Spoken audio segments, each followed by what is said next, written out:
मेरठ में एक e rickshaw चालक की नाले में गिरकर मौत हो जाती है।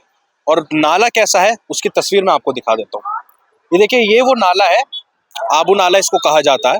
वो जो सीधी रोड आ रही है वो आबूलेन से आ रही है, और यहाँ से जो सीधे हाथ की तरफ उधर रोड जाती है वो आबूलेन का पूरा मार्केट है। पॉश इलाका मेरठ का वो कहा जाता है। और पॉश इलाके की ये सबसे खूबसूरत तस्वीर मैं आपको यहाँ पे दिखा देता हूँ। ये खुला नाला, ना तो सड़क पर कोई बाउंड्री वॉल है और ना ही किसी तरीके का कोई यहाँ पे बोर्ड लगाया हुआ है कि ये जगह टूटी हुई है, सड़क टूटी हुई है, कृपया यहाँ से ना गुजरे।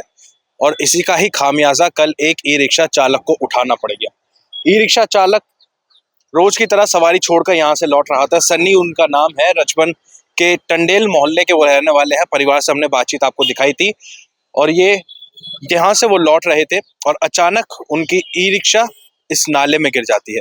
यदि यहाँ पे बाउंड्री वॉल बनी हुई होती तो हो सकता था कि शायद वो इस नाले में गिरने से बच जाते और उनकी जान बच सकती थी। लेकिन ये लापरवाही कैंटोनमेंट बोर्ड की है, क्योंकि ये जो पूरा इलाका है ये कैंटोनमेंट बोर्ड में लगता है।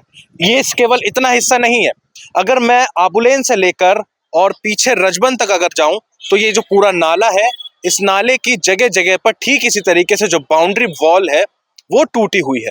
जगह जगह से जो सड़क है वो सीधा नाले से इस कदर जुड़ी हुई है कि जब कोहरा अगर पड़ेगा तो इस नाले का किसी को पता तक नहीं लगेगा और वो अनजाने में इसमें गिर ही जाएगा। जैसा हादसा आपने नोएडा में देखा, नोएडा में भी ठीक इसी तरीके का हादसा हुआ। जो युवराज 27 साल का वो युवक था, कोहरा पड़ रहा था और गाड़ी दिखाई नहीं थी, वो बेसमेंट उसको नजर नहीं आया और गाड़ी समेत युवराज उस बेसमेंट में जा गिरा। और नतीजा क्या निकला, युवराज की मौत हो गई। उसके बाद तमाम नोएडा अथॉरिटी ने वहां पे बोर्ड लगा दिए और तमाम अलग अलग जो है बयान सामने आ रहे हैं, लेकिन हुआ क्या, एक युवक की जान चली गई। ठीक इसी तरीके का मेरठ में भी हुआ है, एक ही रिक्शा चालक की जान चली गई, लेकिन कैंटोनमेंट बोर्ड की आंखें अभी तक नहीं खुली। कल का वो हादसा था और आज अगले दिन 24 घंटे आ चुके हैं, लेकिन इस 24 घंटे के अंदर भी यहाँ पे ना तो कोई इंस्ट्रक्शन बोर्ड लगाया गया और ना ही यहाँ पे बाउंड्री वॉल बनाने का जो काम था वो शुरू किया गया।